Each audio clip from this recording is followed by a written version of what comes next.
diffusion, hình ảnh mà di chuyển của nước. Oui, l'image classique, mais aussi on peut maintenant faire des reconstructions. Cái hình ở hàng đầu tiên đó là cái hình mà kinh điển của cái hình mà diffusion. Nhưng mà bây giờ chúng ta có thể làm cái hình diffusion và tái tạo lại trong các cái mặt khác. Avec le plan axial, on n'apprécie pas très bien le volume d'un infarctus. Với cái hình axial không thôi thì chúng ta cũng khó hình dung được tổng thể tích của cái vùng thiếu máu nuôi. Avec les reconstructions, on voit que l'infarctus n'est pas très évolué. C'est seulement la partie la plus inférieure, c'est tout. Nếu như mà chúng ta có thể làm được những cái hình mà tái tạo ở mặt phẳng coronal hoặc sagittal như thế này, thì chúng ta thấy rằng là cái vùng máu tụ, cái thể tích của cái vùng thể tích của cái vùng thiếu máu nuôi nó không có lớn, chủ yếu là ở cái vùng phía dưới của cái tiểu não mà thôi. Donc, on a ça depuis qu'on a amélioré la diffusion. Chúng ta có được những cái hình tái tạo coronal sagittal này khi mà với những cái tiến bộ của cộng hưởng từ gần đây về diffusion. Dans les appareils 1.5 Tesla, on est passé au B2000, au B1000. Đối với các cái máy cộng hưởng từ 1.5 thì khi mà làm cái hình diffusion các bạn sử dụng cái B2000, lưu ý là B2000 chứ không phải là B1000.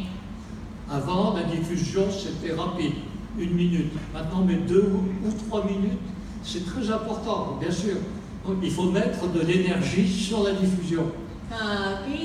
Trước đây nhiều khi làm cái hình diffusion này nó mất khoảng 1 phút, nhưng mà bây giờ thì người ta làm những cái hình diffusion 2 phút hoặc 3 phút, thì chúng ta lưu ý chúng ta sẽ sử dụng cái phần năng lượng cao, chúng ta chú ý vô cái hình diffusion này. Avant, on faisait 20 coups.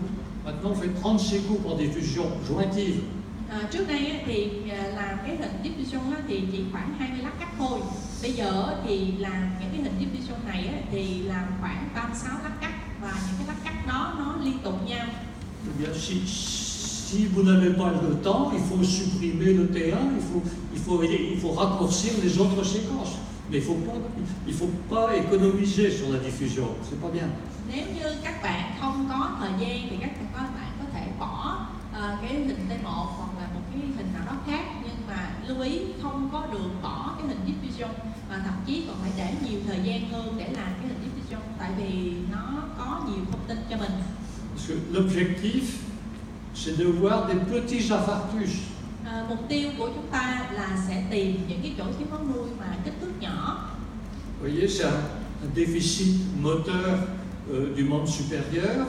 C'est très précis. Đây là một cái trường hợp mà bị yếu liệt một cái chi trên. Thì các bạn thấy là cái vùng nhồi máu nó nhỏ và nó rất là chính xác ở cái vùng chi phối cho cái chi trên. Si vous faites des coupes de 5 mm avec de l'intercoupe, vous pouvez manquer ce type d'infarctus qui peut décider d'une thrombolyse. Nếu như mà các bạn làm cái hình diffusion mà các lát cắt dày 5 mm, và thậm chí mà các bạn nghĩa là giữa các lát cắt mình còn có một cái khoảng trắng, có một cái ghép, thì chắc chắn là chúng ta sẽ bỏ sót những cái thương tổn thiếu máu nuôi nhỏ như thế này. Và các bạn lưu ý rằng là dù đây là một cái thương tổn nhỏ, nhưng mà nó là một cái thương tổn thiếu máu nuôi, bệnh nhân này có thể là một cái ứng viên để điều trị bằng cái ly giải huyết khối. Donc maintenant, toutes les diffusions, ça dure 2 ou 3 minutes. C'est long, mais il faut faire. Thật ra là hiện bây giờ người ta làm những cái hình diffusion thì phải kéo dài 2-3 phút. Đó, mặc dù là nó dài hơn nhưng mà bắt buộc chúng ta phải thực hiện như vậy.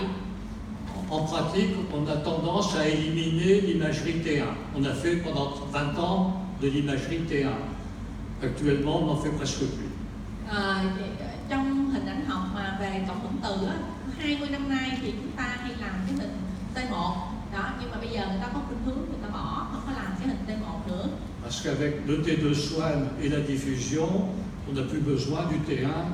Dans les urgences de neurologie, on fait plus de T1. Terminé. On a gagné 3 minutes. Hiện bây giờ trong cái thực hành thì với cái hình Swan và cái hình diffusion thì chúng ta cũng đã có nhiều thông tin rồi, và chúng ta cũng không cần cái hình T1. Cho nên là trong cấp cứu để mà phải làm những cái hình nhanh thì chủ yếu là cái hình Swan và cái hình diffusion, không có làm hình T1 nữa trong cấp cứu. Oui, les reconstructions sont plus précises au point de vue anatomique pour comprendre les corrélations entre la clinique et l'imagerie. Và các bạn thấy đó, với cái hình diffusion này thì chúng ta có hình diffusion trong 3 mặt phẳng và nó sẽ định danh rất là chính xác cái vùng giải phẫu ứng với cái tương tổn trên lâm sàng. Donc, la diffusion, c'est aussi l'étude des faisceaux de substances blanches. Như chúng ta cũng biết rằng là cái diffusion là cái sự di chuyển của nước, thì ngoài cái hình mà như nãy chúng ta thấy thì chúng ta còn có thể khảo sát về cái hình ảnh các cái bó sợi chất trắng.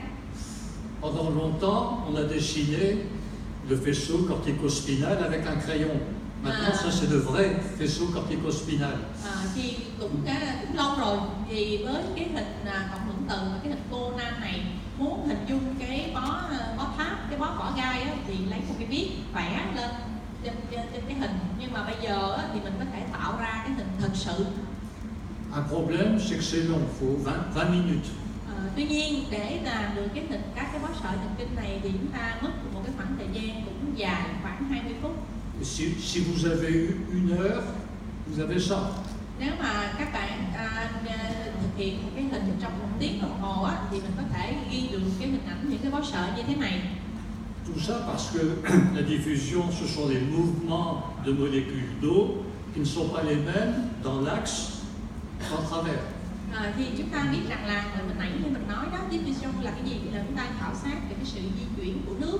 Thì vì các cái bó sợi này nó di chuyển theo nhiều cái hướng, nó là nhiều cái hướng khác nhau, thì chúng ta phải mất thời gian thì chúng ta mới ghi nhận được cái hình ảnh di chuyển của nước dọc theo các cái bó sợi. Donc ça ouvre à des travaux de radioanatomie. Les anatomistes ne peuvent pas faire ça, c'est pas possible. Thì với cái hình bó sợi này á, thì nó sẽ phục vụ cho phần gọi là hình ảnh giải phẫu. Thì các nhà giải phẫu thần kinh không thể nào mà tạo ra được cái hình này hết. C'est utile en pratique.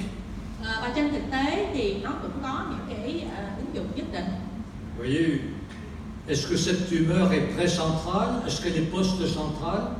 Bây giờ chúng ta có một cái tương tổn màu đen ở trên cái hình đây, thì người ta đặt ra câu hỏi là cái hình này là ở trước trung tâm hay là sau trung tâm, trước rãnh trung tâm hay sau rãnh trung tâm. Donc c'est tout à fait important pour la voie d'abord du neurochirurgien. Cái điều này nó rất là quan trọng đối với phẫu thuật viên thần kinh, tại vì người ta sẽ chọn cái đường vào, cái đường tiếp cận vào cái khối u này. Vous voyez, avec cette technique, on peut savoir que cette tumeur est précentrale. Với cái kỹ thuật mà ghi hình cái bó sợi thần kinh này thì chúng ta xác định chắc chắn là cái khối u này nó ở trước cái rãnh trung tâm. Donc ça rentre dans la réflexion du neurochirurgien. Je perds pas. Alors, la tumeur aurait été pariétale, il fait une voie d'abord postérieure, pas de problème. Như vậy thì với cái hình này thì phẫu thuật viên họ sẽ có một cái phản xạ liền, là người ta sẽ chọn đường vào là cái đường nào. Nếu mà cái khối u nó ở vùng đính thì người ta sẽ chọn cái đường vào ở phía sau. Donc le T2 soigne la diffusion et tous les progrès en imagerie artérielle et veineuse. Như vậy thì chúng ta đã nói về cái T2 sao, chúng ta nói về cái hình ảnh diffusion. Bây giờ chúng ta sẽ nói về hình ảnh các cái dòng